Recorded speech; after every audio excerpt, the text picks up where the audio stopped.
Well, good morning, everyone, and welcome to day 2 of our college boot camp. We hope that you guys were able to join us yesterday for College 101. If you missed it, no worries at all. We recorded that session and it was either sent to you in an email yesterday afternoon, or as soon as we can get with the right tech people, we will have it posted up on our YouTube channel for everyone to be able to access. Today, we're going to be discussing all things paying for college, scholarships, and financial aid. I can tell you that as a parent of a rising junior, that is the thing that is causing me the most angst, is how are we going to afford college and make it work for our kids? So as a reminder, today's session is being recorded. I want to make sure that you guys are aware that that's happening, and we will send it out this afternoon as well as posted on the YouTube channel. On this call today, we have all of the career counselors from Hanover County. We have Miss Allison Bolander from Mechanicsville. She's helping out with the presentation today. Mrs. Jennifer Crowder and from Patrick Henry, and Miss Jen Melton from Hanover High. They're helping out in the chat with us today. And then I am Amy Coulard. I work at Atlee High School. In addition, we have a very special guest. We have our GRASS representative from Atlee High School, Mrs. Patty Wood. She is going to be helping us and sharing her knowledge. Our GRASS representatives across the county are extremely knowledgeable, really helpful. And we're going to learn more about what GRASP exactly is as we go through this. Finally, before we get started on the meat of the presentation, I want to ask you guys to make sure that you mute yourselves. And if you do have questions, like I said in the chat, please go ahead and drop those questions into the chat. We will answer them at the end of the session. And if we run out of time or anything, we will make sure that we get questions answered for you. But without further ado, let's talk about some scholarships. So scholarships are essentially beneficial to all our students because a scholarship means that it's free money. Okay. So it is the family's responsibility, the family and the student's responsibility to pay for college. And essentially navigating that can be really overwhelming. So today we're going to try to help you with that. We're hoping that we can make you feel a little more comfortable. You're going to hear about different resources, like I said, but GRASP in particular is our resources that we have within our schools that we're really excited for you guys to have access to. So we're going to talk a little bit about the different types of aid. So there is merit-based aid and there is need-based aid, okay? And so merit-based scholarships or grants are given to students based on, that has nothing to do with their financial need. It's based on their performance or their achievements alone. That could be academic achievements. It could be sports related. It could be related to, arts or things like that. So these are things that are based on their academic or achievements otherwise. Need-based grants are grants and loans that are based on a student's financial need. And so that it has nothing to do with achievement. It has everything to do with need. And then we want to point out that there's some other scholarships out there, other ways to get financing. And that's through the military with ROTC programs, through the National Guard. Athletic scholarships are an option. Institution and school and institution based. So those typically have deadlines. We want to make sure that we really emphasize that. So for example, VCU may have a deadline of December 31st for their application, but their scholarship application, in order to be eligible for money from VCU, might be November 15th. And so we want to point that out to you so that you are able to pay attention to those deadlines in addition to the deadlines for applications. And then our favorite, honestly, are the local and community scholarships. And we'll talk a little bit more about those in just a moment. We want to make sure that you guys are aware of the resources that are out there, and social media is actually a really fantastic resource for you as families to get some great tips. We mentioned the University of Virginia here. In addition to information about University of Virginia, of course, they put out some really great tips on just all things, paying for school, looking out for scholarships, looking for things that may be beneficial to you, tips for what you could be doing. as you are, working through this process. And so we encourage you to check out the institutions that you're interested in, that your children are interested in attending, or that you may be interested, if you're the student themselves, that you may be interested in attending. And then also just any sort of, like we said, UVA and GRASP also has a great presence on social media. And we, the career counselors, we're working on it, but we definitely have a presence as well on social media. So don't be afraid to use social media for tips and for some extra help. Okay, so where are you going to find the scholarships? This is something that we try to help students with every year. It really is something that you all are going to be doing. You, the students and the families, are going to be doing yourselves, but we want to give you some tips and some help here. In the past, so if you happen to be the parent of a student who graduated a couple of years ago, you may have known that we had a database with scholarships in it, and it was just a Google spreadsheet that we put all of our scholarships in. We no longer use that because we started using SchoolLinks, a platform, last year, and part of SchoolLinks platform has a scholarship section. So we are sending all of our students to this scholarship section on SchoolLinks. They'll be able to access the school and community-based scholarships as well as national scholarships that SchoolLinks posts. So we, the career counselors in Hanover, will be adding scholarships here, as well as SchoolLinks is able to add scholarships. So this is kind of your first stop. This is where we would like for you to go first. The other thing that we want to point out to you is our college and career website. We do have a scholarships and financial aid tab. So that is another place for you to go and to learn more information about scholarships and to get some ideas on where to be looking for different scholarships. Every year, we have the senior scholarship application available to all of our seniors. We cannot express enough how badly we want all of our seniors to fill out this scholarship application. Case in point, last year I had a student who his teacher had encouraged him to fill it out. He filled it out. He didn't think he had any reason, his grades, he didn't think that there was any way that he was going to be eligible for a scholarship. And we had a scholarship that was perfect for him. I called him in and he just questioned, he said, oh my goodness, how can I be, my grades aren't good enough. How can I possibly be eligible for this scholarship? Well, he was eligible because he was applying for a specific trade, and this particular company was looking to give money to a student in a specific trade. And so please, please, please, we want all of our students to fill this out.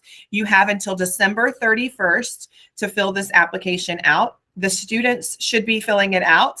So please, parents, have the students fill out this application. But once they fill it out, we as the career counselors have access to it. If you have any questions or anything, please don't hesitate to reach out to us. But this makes them eligible for our local scholarships. So let's say PSAT, or not PSAT, excuse me, the PTAs, that's what I was looking for. PTAs, the different community-based scholarships. So it may be a local church that we work with, or it may be just another organization or a business that's offering a scholarship that's local here in the Hanover area. And we have a scholarship committee that selects the recipients of those scholarships. So please have your students, or you, if you are the student, please fill this out. We also are encouraging AI is certainly something that you can use. You can go to ChatGPT. You could type in, colleges within 100 miles of Hanover County that offer scholarships. And it will give you a list of those schools. So you can certainly use that. GRASP advisors, like I've said, they're a benefit. We're going to talk more about those folks. College specific as well. Those are also really, really important and a great opportunity for you. And again, I just want to mention the deadlines for those, because it is so important that you meet those deadlines. You will not be eligible for those scholarships if you do not meet those deadlines. Working with parents and teachers, faculty members here at the school, we may know about things. I know, for example, a couple of our teachers here graduated from Randolph-Macon, and if you get you can, as an alumni, you can give $1,000 to students or to a potential student, and so some of our faculty may be able to help out with that. Make sure that you talk to your family members, because family members that work at different banks, or potential businesses, like, Chick-fil-A, for example, has a lot of, they give scholarships to their employees. Kroger gives scholarships to their employees. McDonald's gives scholarships to their employees. So any sort of business scholarship, talk to your family members about that. Does anybody have any connections to scholarships? But clubs, banks, sports, all those kinds of things, ask questions, get to know from other people, what do they know? And then obviously following us, like I said, on social media is a great option as well. So a couple of things that we just want to make sure that you all know is that requirements vary depending on the scholarship. So a student may not qualify for one scholarship based on something, but they may qualify for a different scholarship based on another reason. So please just make sure that you read through those requirements and that you know those deadlines. A large majority of the community applications in this area tend to be from January to March, but that doesn't mean that we shouldn't be looking in October, November, and December. I always recommend to students that they set aside, a day a week or a couple of days within a month, and that's just scholarship day, where you're going to look through your scholarship options, see what there is, and then go ahead and apply for those. Now, once you start applying, there's a few things that a lot of scholarships will require. That may be a resume or an activity list. So if your student, or if you are the student and you're on this call and you have not started an activity list or a resume, now is the time to do that. It's very important that you go ahead and create that. It makes it so much easier when you sit down to do these applications.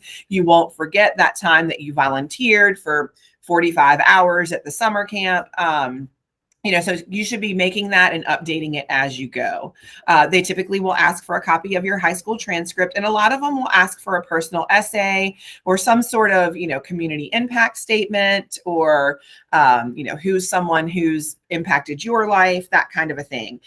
So there is typically some sort of an essay with a lot of the scholarships. Others may require you to have a recommendation. So keep in mind who are some people that you might ask to write a recommendation for you for scholarships. It may be the same or it may be different than the person that you ask for a recommendation for your college application. And then lastly, you may have to complete that FAFSA in order to be eligible for that scholarship. So just making sure that you're knowing the deadlines and knowing the requirements, it's really important. So a couple things to look out for. If there is a fee required, there's a decent chance that could be a scam. Scholarships are supposed to be free money, and so you should not be paying to fill out your scholarship application. If it says fill out this application and you're guaranteed to get money, that could be a scam. So just make sure that you're, checking at reputable websites and that you're, not falling for those scams. Make time to research and to look through scholarships and scholarship databases. Yesterday, we talked about the importance of being organized and how important it was to keep track of the different schools that you might want to apply to and to know their deadlines and their requirements and all of that. We strongly encourage that you treat scholarships the same way. I like to tell students, it doesn't make them happy, but essentially this is another class. The college application process, the scholarship process, this is your 8th class or your 5th, 6th class if they're taking 5. Just plan that this is something that you're going to be working on pretty much the whole school year, because it's going to pay off in the end when you get some of that money back, right, from these scholarship applications. So we do want you to be checking those, researching those, and keeping track of them. Making time to apply for it, like I said. Ask for help. We career counselors are here to help.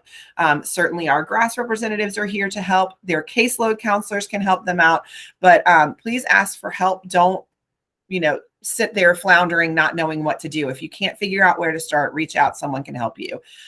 Again, I'm mentioning deadlines. I know it's a lot. I'm going to say it again. Deadlines, deadlines, deadlines.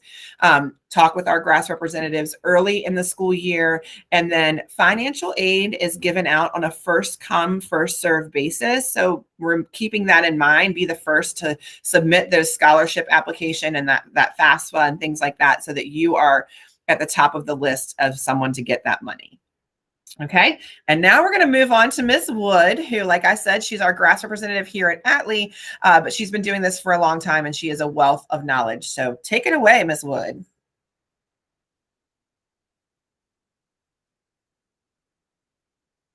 You're muted. You're talking away, but we can't hear you. Thank you. Thank you. Hi. Thanks, Ms. Couillard. And thank you for inviting me to be a part of this. GRASP is a nonprofit that helps high school kids and their families access financial aid and scholarships to help fund your education after high school.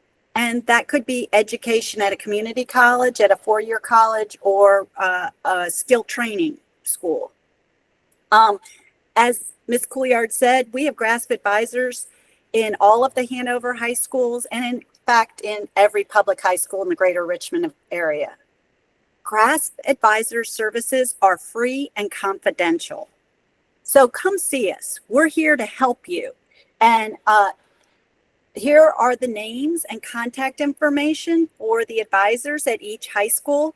And just know we work really closely with your career counselors and your caseload counselors. And we're here to help unique situations and just provide general information or very specific information, whatever you need. Okay, getting ready.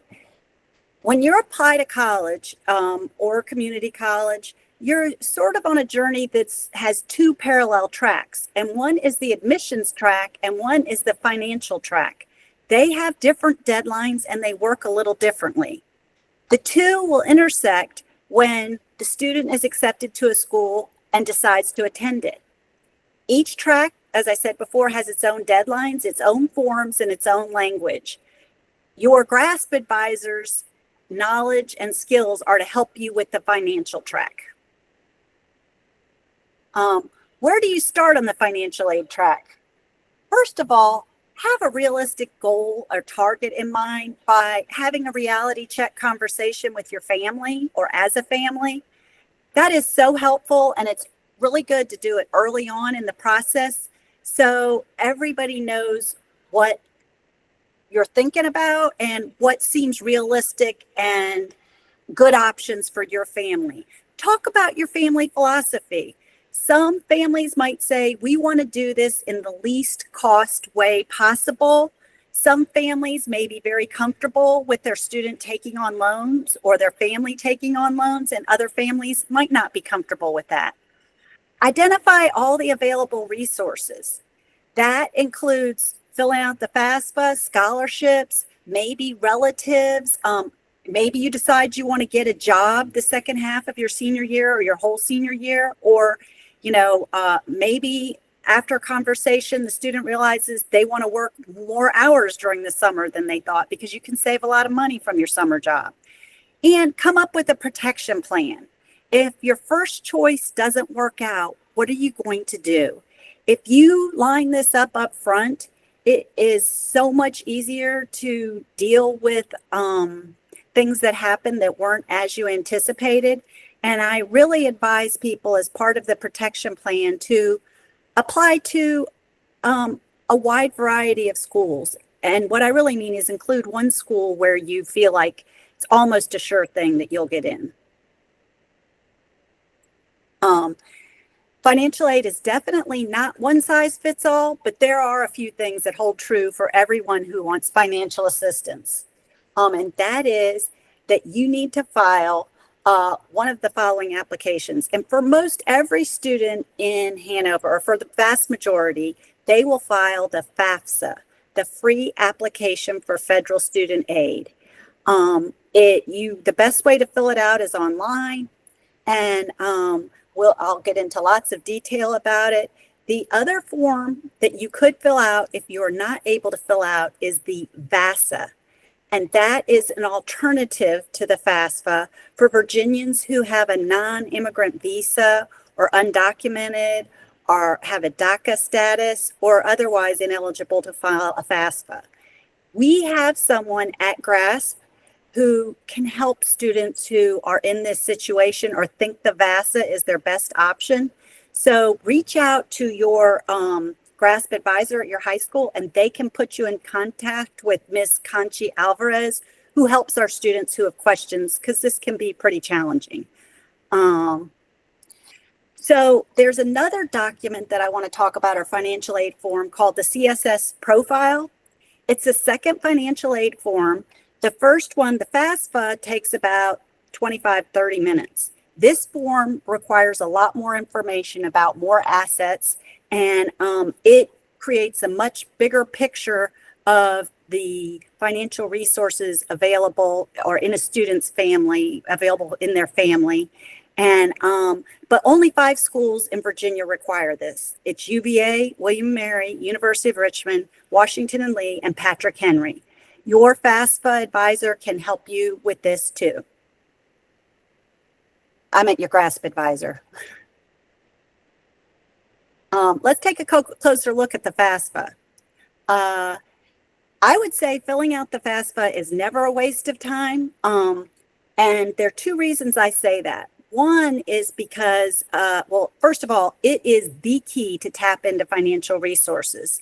And many, if not most, scholarships ask you to fill out a FAFSA. And I have found, I've helped several students at Atlee High School who were getting scholarships for sports teams, but even the coach required them to fill out a FAFSA because they wanted to know what money they could get through the FAFSA, and then they would augment that with the scholarship they were going to offer the athlete.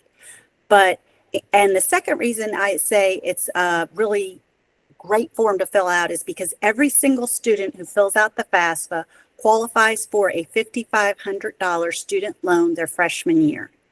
Now, I advise students, do not take a loan you don't need. But if you need a loan, this is a really good loan, and it is the student's loan. And what I mean by that is when a 17 or 18-year-old person wants to get a loan, they go to a bank, and they usually do not have income or assets required to get a loan. So someone else a creditworthy adult has to co-sign that loan, and it's usually a parent or a grandparent. And it's really that parent or grandparent's credit that is getting that loan. So it takes some of their credit. And if the student doesn't pay off the loan, it becomes the parent or the co-signer's loan. So the beautiful thing about the FAFSA loan is this: it is the student gets it. They don't have to qualify it except for filling out the FAFSA, and it does not become due until 6 months after they stop going to school or graduate. So if I were speaking directly to a student, I'd say make sure you graduate so you have the degree to help you earn the income to pay it back. So the FAFSA gives you access to federal funds, including a Pell Grant. And let's just be crystal clear, grants and scholarships are free money. You do not have to pay them back. It gives you access to work study, which is a job at the school that you are paid by the school for your work. And you can use that money to pay for school or to pay for toothpaste or to pay to go out on Friday night. It also gives you access to that federal loan that I just talked about, which is usually the best interest rate you can get for an unsecured loan. And it also gets you access to state funds that are called the VGAP, and also gives you access to, many schools will not offer you institutional funds or funds that the school provides without having filled out a FAFSA. Okay, a little more about the FAFSA. Completing the application online is the quickest and most effective and accurate way to submit your application. You want to make sure you're on the official FAFSA website, that is studentaid.gov. This is really important. You only fill out the FAFSA one time each year you're in school. So when you're applying for admission to colleges, you have to have an application for each school. With the FAFSA, you only fill it out one time, and you list every school you're applying to on your FAFSA. And if there's schools you're considering applying to, it doesn't hurt to just list them on your FAFSA, because what happens is your information is collected, and then it is sent to the school and sits out kind of in space, I would say, until you're admitted to the school. And when they receive your application and admit you, they pull in your FAFSA and consider your FAFSA with your application, and they decide, they come up with an offer for you. But I wanted to add that the FAFSA works at every public and private college in the United States and all the community colleges in Virginia. Some overseas universities accept it too. So filling out the FAFSA is a 3-step process. First, the student and one parent or guardian, who's now called a contributor on the application, have to create an ID. And you can do that right now. You set up your ID, and then the student starts their application working on their part of the FAFSA, and they, through an email, invite the parent or guardian or contributor to fill out their portion of the FAFSA. And then after the parent or guardian receives that invitation, they complete their portion. Questions are asked of the student about their how much money they have in the bank and if they own any businesses. And then the parent, guardian, or contributor are also asked those questions and even more about their assets. But the FAFSA is not submitted until both the student and the contributor have completed their application and submitted them. Once both parts are submitted, within a few days, you'll receive an email letting you know that your FAFSA was processed. After it's processed, another way you can know that it was processed is you log back into your FAFSA account and you can see that it will say processed within there. And then it will also have a summary of the questions that it asked and your answers to those questions. And you can look through that to make sure there are no errors. If your FAFSA results don't seem, what you're offered does not seem right for your situation, then look carefully through your answers to make sure there wasn't an error. And if there is an error, you can correct it right there within the FAFSA and resubmit it. You can also use this correction process if you decided after you submitted your FAFSA, oh, I want to apply to this other school. You go into like you wanted to make a correction and you add a school to your list of schools. Your FAFSA information will only be sent to the colleges you include on your FAFSA application. And like I said, you just do it one time if you list all the schools that you want to apply to and you're done. You can do that before you apply to any of your schools. So it's kind of a good thing to just get it knocked out right away.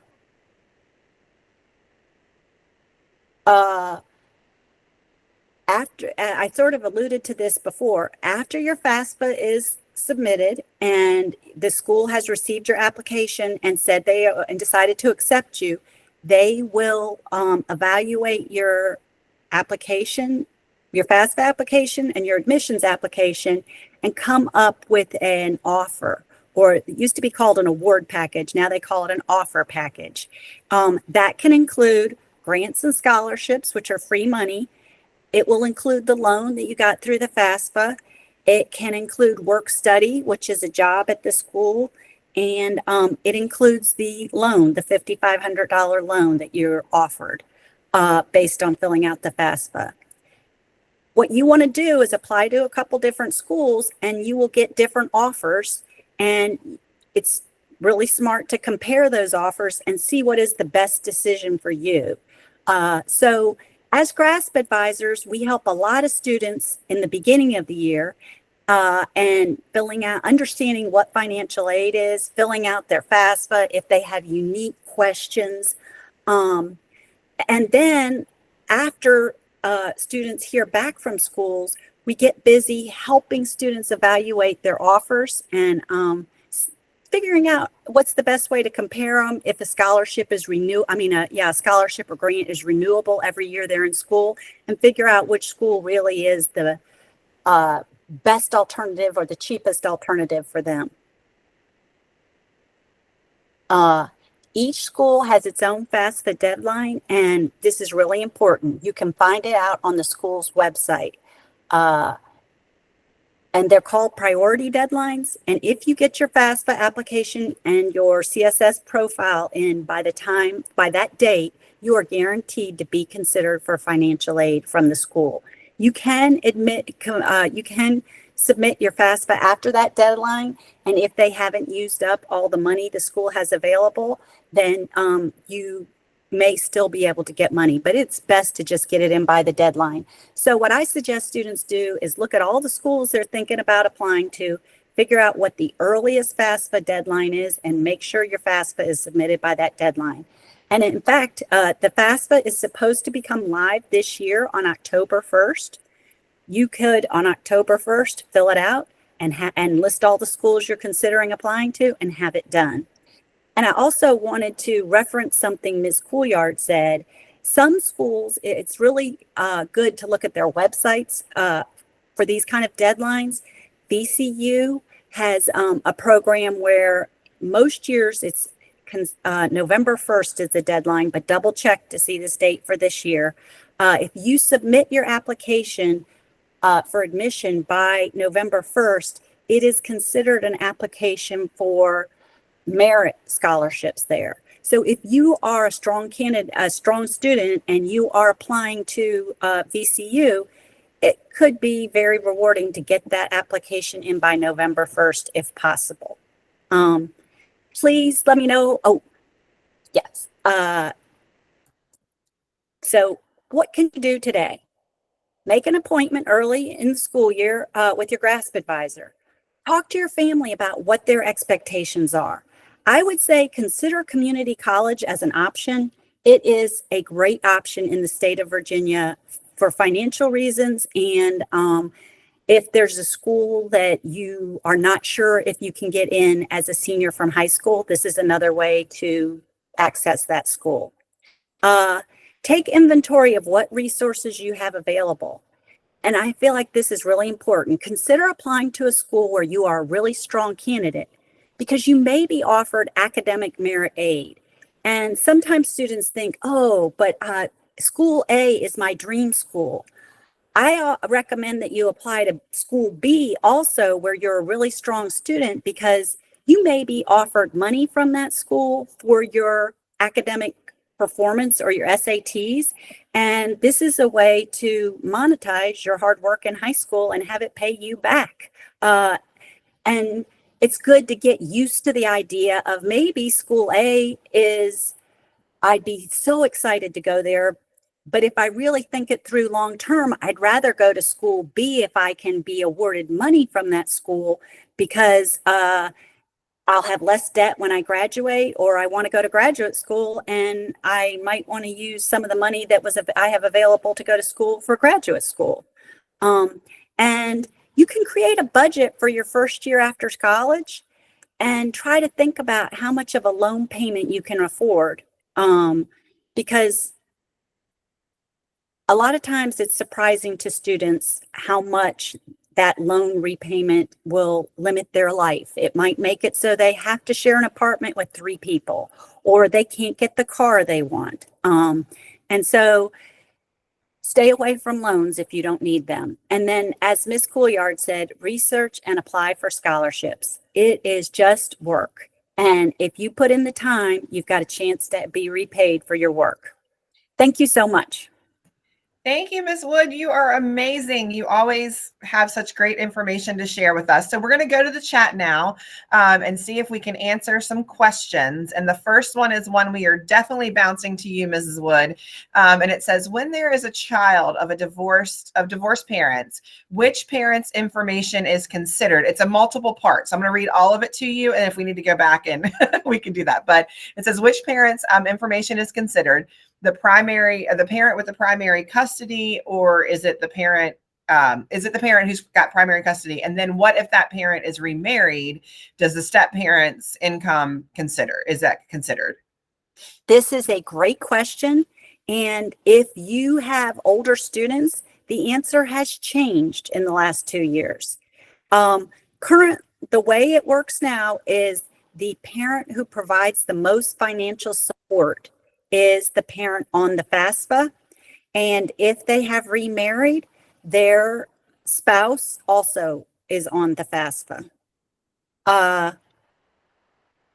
And this can get a little bit more complicated. They walk you through it on the FAFSA to help you figure out who the parent is. And you can also, in some situations, it is pretty tricky. You can talk to your GRASP advisor about it.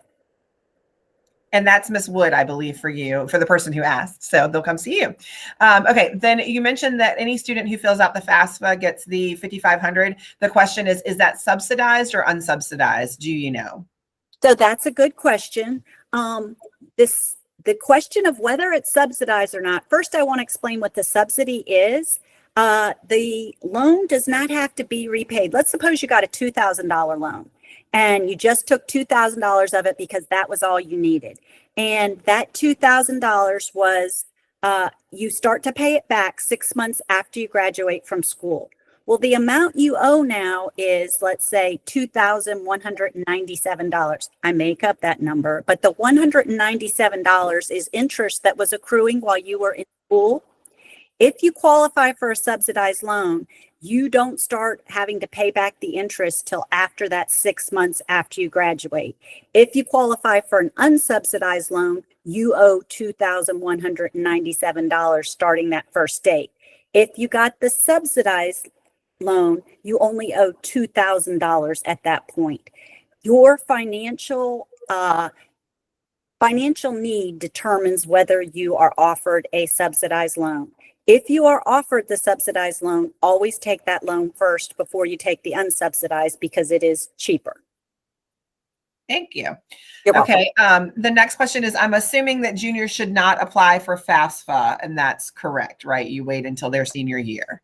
You cannot apply until October 1st of your senior year. And you have to fill it out every year you are in school because you could win the lottery and then you might not qualify for the same financial awards that you did before you won the lottery. Okay. How challenging is it for a green card holder to obtain scholarships? So for a lot of scholarships, they don't question residency that I'm aware. Like, we have plenty of scholarships that's not a question of. Do you know, Miss Wood, is that something for at the school level that would be a problem? I think that situation is a little gray. And if they want, so you have to examine it. Some scholarships don't, it doesn't matter. If they require you to fill out a FAFSA, most scholarships are probably a combination of merit and need. And so they want the FAFSA to see how much financial need you have. And if they're requiring a FAFSA, then before you fill out the scholarship application, reach out to the people offering it and ask them if the VASA would qualify in its place. And because that is going to show what your financial need is. So usually that would be the substitute. Okay. Thanks. All right. This question is a great one because I know this comes up a lot. So it says this parent is currently on their son's FAFSA account, and the parent says, do I need to create an account of my own now, or do they wait for their son to invite them? But you can set up your ID right now, and your student needs an ID and you need an ID, and they have to have separate email addresses and separate cell phone numbers. The student has to start their own FAFSA, and then they invite you in and you fill out your portion, which is completely separate from the student. So creating the account can be done prior to the parent being invited by the student, but once the student gets in and does their thing, they need to invite the parent for the parent to have access to do their part of the application. Yes. Okay, perfect. So this one's, I think, geared a little more towards me, but we'll let you jump in there. So it says, where is the best place to find scholarships? I know that you mentioned School Links, but is there any other place to look too? So yes, College Board is a place that you could go and look. GRASP has a website that has scholarships listed there. Like I was saying, any of your local businesses, or like asking around neighbors, family members, all that kind of stuff is a good place to go. Those are the ones that pop into my head just off the top of my head. What do you have anything else that you would add, Ms. Wood, or any of the other career counselors? Those are the ones that we kind of look at. Big Future, which is through College Board. If you create an account, with them and kind of go through and answer some questions for them, you can be thrown into their like lottery version of a scholarship. So they just draw names out of hats, and that's something that you could definitely do. The problem with looking at the website, not the problem, but the thing about looking at websites, national or international websites, is that you are then going up against, the whole country or, the whole state. Whereas when you look at School Links and the things that we provide in this area, you're going up against students either at your school or within the county or in the surrounding areas. So that's why we really encourage School Links, but certainly, GRASP is a great place to look, and College Board come to mind. Big Future at College Board come to mind. And Ms. Couillard, can I add something there? Sure. The other thing I would think about, Ms. Couillard earlier mentioned Chat GPT, and this is something we've been playing around with. One of those things is just you can go in and do a search, look for colleges that automatically consider you for scholarship. So Mrs. Wood mentioned the VCU piece. I think Ms. Couillard mentioned earlier, private colleges, don't discount them because of the cost. Randolph-Macon, right down the road, gives some amazing scholarships for students just based on their GPA. So maybe think first right now as you're building your college list, what are some great colleges out there that will offer merit need? And then just a little plug, if you're available Thursday, come to our expo because we're going to have almost 20 colleges there, and those are great questions for them. So sometimes some scholarships don't come up a little bit later until senior year, but you can also just think strategically about how you build your college list as well. And I would like to piggyback on, I wish I had said this during my presentation. You made a great point. A private college may have a price tag that looks not affordable. But if you are a very strong candidate at that school, you have a good opportunity to be offered merit money. And that school could end up being less expensive for you than a public college. So you should consider that and talk to them about that possibility. Absolutely. Yes. The last question that we have at the moment is examples of work study. And I would love, Ms. Wood, if you don't mind, I don't know if you know a lot about work study, but I was surprised to find out that not everyone is eligible for work study. Just because you're willing to work, that does not mean that you can, at every college, that you're eligible to do work study. That typically has something to do with the need of students, as far as I'm aware. What, do you have any insight? Yes, work study means the federal government, the one that you are offered through the FAFSA, the federal government has provided money to the school for that job. And, the job, there are lots of work study jobs. Schools have on their websites what the jobs are, and the FAFSA does not actually offer you the job. It just gives funding to the school for the job. The student go on the school's website and find the job. And the best jobs open up early. So I would start looking in August, maybe, of right before you start your freshman year. And some of those jobs, you can do the job not part of the FAFSA, and it's not work study. The school's just paying you. So the two students could be doing the same job, and one is work study and one is not. It could be working in the cafeteria at the school. It could be working at the gym. It could be helping out in support for the history area of the school or the psychology department. Yeah. Okay. Yeah. Thank you. And another question popped in, and it says, does early decision admission, so if you go with early decision, does it hurt your financial aid in any way? Yes, I think it can, because when you apply early decision, what you are saying is, I promise to come to this school if I am admitted. And you are not giving the opportunity for schools to make their offers or awards to you before you say, I'm going to come. So you're sort of giving up the chance to say, well, school A, I want to see what school B offers me. Yeah. Yeah. Exactly. So the biggest thing is that the decision piece of it is sort of taken away from you in the sense that you're not going to get your money before you know that you're in, and that can be a little tricky.